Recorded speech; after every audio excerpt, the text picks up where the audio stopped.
भारत में लैंगिक सशक्तिकरण की दिशा में प्रगति के बावजूद ऐसे कई दुखद उदाहरण हैं जो देश के कुछ क्षेत्रों में महिलाओं के साथ लगातार हो रहे दुर्व्यवहार को उजागर करते हैं, यहां तक कि स्वतंत्रता प्राप्ति के काफी समय बाद भी।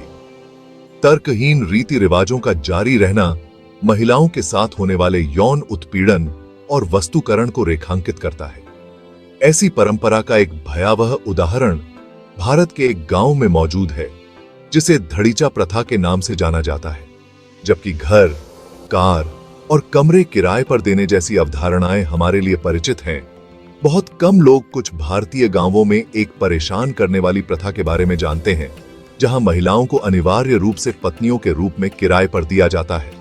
इस रहस्य उद्घाटन पर विश्वास करना कठिन हो सकता है, लेकिन इस वीडियो को देखकर कोई भी व्यक्ति पितृसत्तात्मक समाज में संभावित पतन की गहराई को समझ जाएगा।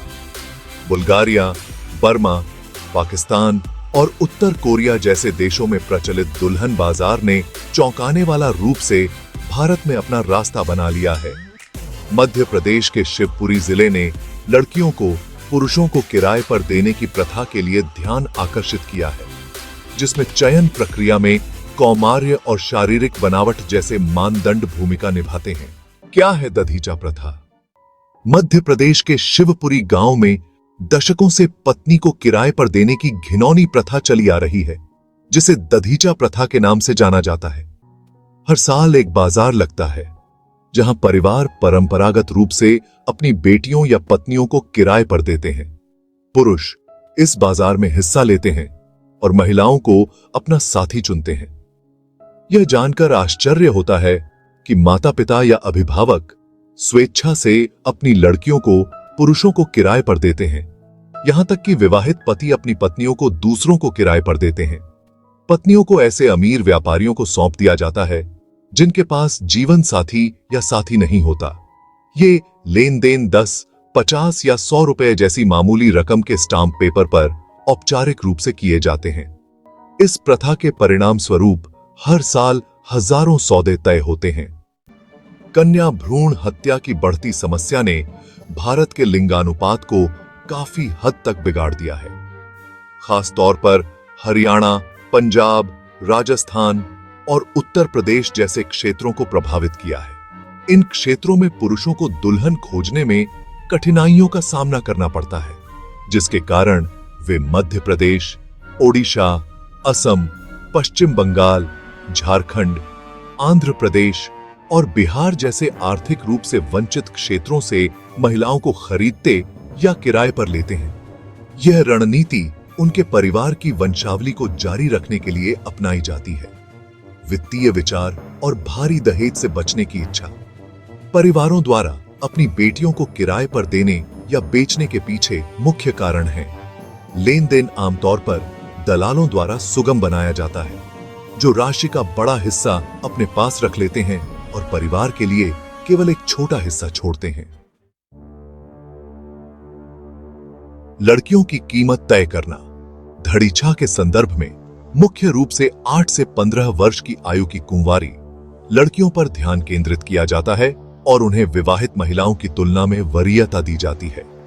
दुल्हन का मूल्यांकन उस अवधि पर आधारित होता है जिसके लिए पुरुष उसे अपनी पत्नी के रूप में रखना चाहता है, चाहे वह घंटे, दिन, सप्ताह, महीने या वर्ष के हिसाब से हो।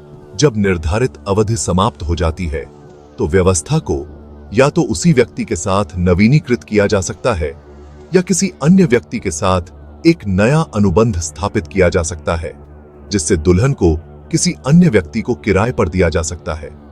आमतौर पर वित्तीय व्यवस्था प्रति दुल्हन लगभग 15,000 से 25,000 रुपए तय की जाती है। दुल्हन की उम्र मूल्य निर्धारण को काफी प्रभावित करती है। छोटी दुल्हनों के लिए उनके परिवारों द्वारा प्रस्तावित अधिक राशि होती है। कभी-कभी कीमत काफी बढ़ सकती है, यहां तक कि अगर दुल्हन सुंदर, शारीरिक रूप से आकर्षक और कुंवारी मानी जाती है तो यह 2 लाख तक भी पहुंच सकती है।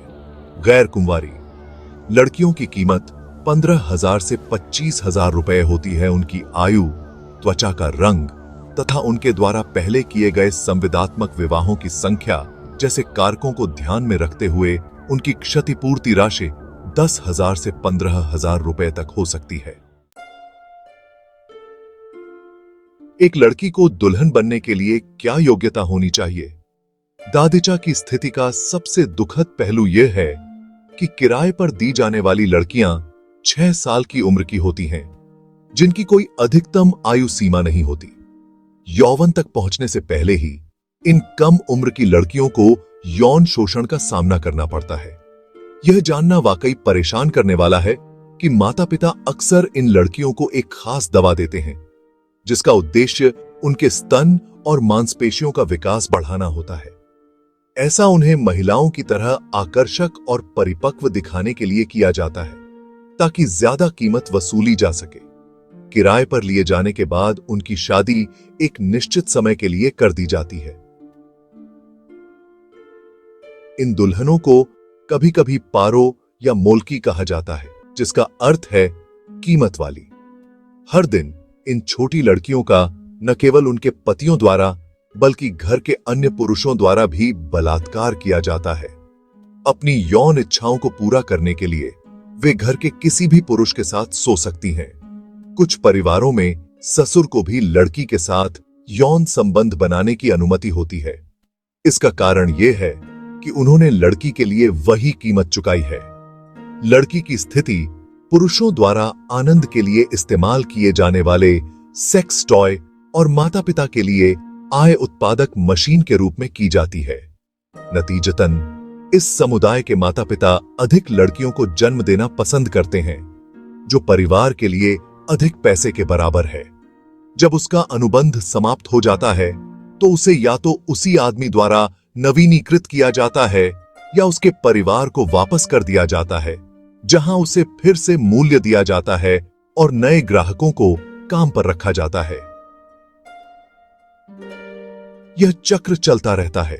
इन लड़कियों को शारीरिक और भावनात्मक दोनों तरह से बहुत अधिक दुर्व्यवहार का सामना करना पड़ता है, और ऐसा कोई नहीं होता जिसके साथ वे अपनी पीड़ा व्यक्त कर सकें। कई लोग HIV, एड्स और हेपेटाइटिस बी जैसे घातक संक्रमणों के संपर्क में आते हैं। ऐसी महिलाओं की एक लंबी सूची है जिन्हें इस तरह की यातनाएं झेलनी पड़ी हैं। बहुत से लोग चुप रहते हैं, जबकि कुछ ने अपनी बात रखी है। एक महिला कहती है कि मैं इतनी भोली थी कि मुझे एहसास ही नहीं हुआ कि क्या हो रहा है। जब तक मुझे एहसास हुआ कि मेरी शादी मेरी उम्र से 4 गुना उम्र के आदमी से कर दी गई है, तब तक शायद बहुत देर हो चुकी थी। रेशमा याद करती हैं, जिन्हें उनके माता पिता ने 8 साल की उम्र में 60,000 रुपए प्रतिवर्ष किराए पर दे दिया था। उनके माता पिता ने शर्त रखी थी कि पति उनके साथ यौन संबंध तभी बना सकता है जब वह यौवन, जब उसे मासिक धर्म शुरू हो, में पहुंच जाए। हालांकि शादी की पहली रात को न केवल उनके पति ने बल्कि उनके देवर ने भी उनके साथ बलात्कार किया। यह 1 साल तक चलता रहा। बाद में उन्हें उनके परिवार के पास वापस भेज दिया गया और उन्हें दूसरे आदमी को किराए पर दे दिया गया। सौभाग्य से 9 अलग अलग ग्राहकों को किराए पर दिए जाने के कई साल बाद वह एक गैर सरकारी संगठन से संपर्क करने में सक्षम हुई और उन्हें समझाया गया कि उनके साथ जो कुछ भी हुआ वह उनकी गलती नहीं थी। बाद में उन्हें बाल कल्याण गृह में रखा गया। माहिरा कहती है, जिसे हरियाणा में एक आदमी ने 80,000 रुपए में दुल्हन के रूप में खरीदा था जब वह 14 साल की थी। मैं अपनी शादी की पहली रात को भाग जाना चाहती थी। मैंने मदद के लिए पुकारा, लेकिन कोई नहीं आया। साइबा का दावा है, जिसे उसके भाई ने एक विधुर को किराए पर दे दिया था। हर रात उसे कई लोगों के साथ सोने के लिए प्रताड़ित किया जाता था। वह दाढ़ी वाला एक बुजुर्ग व्यक्ति था। मैं उसे कैसे पसंद कर सकती थी? सारा याद करती है कि जब वह 14 साल की थी तब उसके माता पिता ने उसे धोखा दिया और एक 50 वर्षीय व्यक्ति से उसकी शादी करा दी। मैंने कभी अपने सबसे बुरे सपने में भी नहीं सोचा था कि मेरी जिंदगी ऐसी होगी। कम्मो कहती है, जिसे पश्चिम बंगाल से अगवा किया गया था और आखिरकार शादी के लिए एक आदमी को बेच दिया गया था। मैं अपनी बेटी के साथ ऐसा कभी नहीं होने दूंगी। शबाना कहती हैं, जिनके माता पिता ने उन्हें 15,000 रुपए की मामूली रकम में एक ही परिवार के कई लोगों को बेच दिया था। इंदौर के एक व्यक्ति ने 2017 में अपनी पत्नी को 30,000 रुपए में बेच दिया। जब वे दोनों एक शादी में गए तो उन्होंने एक समझौता किया। महिला के साथ कई बार अलग अलग लोगों ने बलात्कार किया। वह भागने में सफल रही और मूल पति के खिलाफ शिकायत दर्ज की गई, जिसे अंततः जेल में डाल दिया गया। तो क्या इस प्रथा के खिलाफ कोई कार्रवाई की गई है? यह खतरा दशकों से है, लेकिन अब जाकर इसका पता चला है। इस विषय पर कुछ अध्ययन किए गए हैं। नतीजतन मीडिया का ध्यान भी बहुत कम है। इसके अलावा कोई भी पुलिस रिपोर्ट दर्ज करने के लिए आगे नहीं आता है। पुलिस भी ऐसी समस्याओं को देखने में रुचि नहीं रखती है।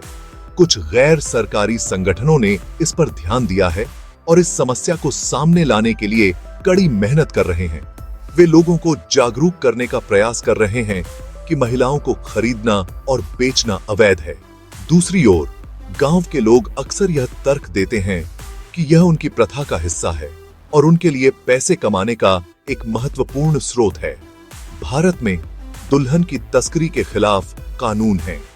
व्यावसायिक यौन शोषण और जबरन श्रम के लिए तस्करी अनैतिक व्यापार रोकथाम अधिनियम, बंधुआ मजदूरी उन्मूलन अधिनियम, बाल श्रम निषेध अधिनियम, किशोर न्याय, बच्चों की देखभाल और संरक्षण अधिनियम और भारतीय दंड संहिता के तहत दंडनीय है।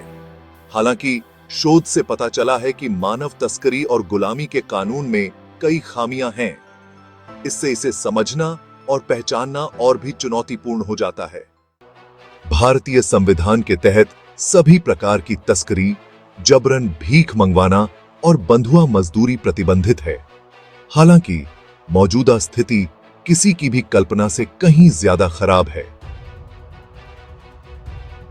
नासमझ रीति रिवाजों और रीति रिवाजों के बहाने पूरे देश में दुल्हन की तस्करी बेशर्मी से हो रही है।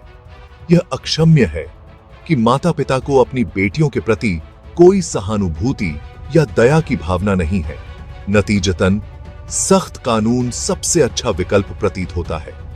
अब समय आ गया है कि राज्य इस पर ध्यान दें और सख्त कानून बनाएं, साथ ही लोगों को जागरूक करें कि यह कितना अवैध है।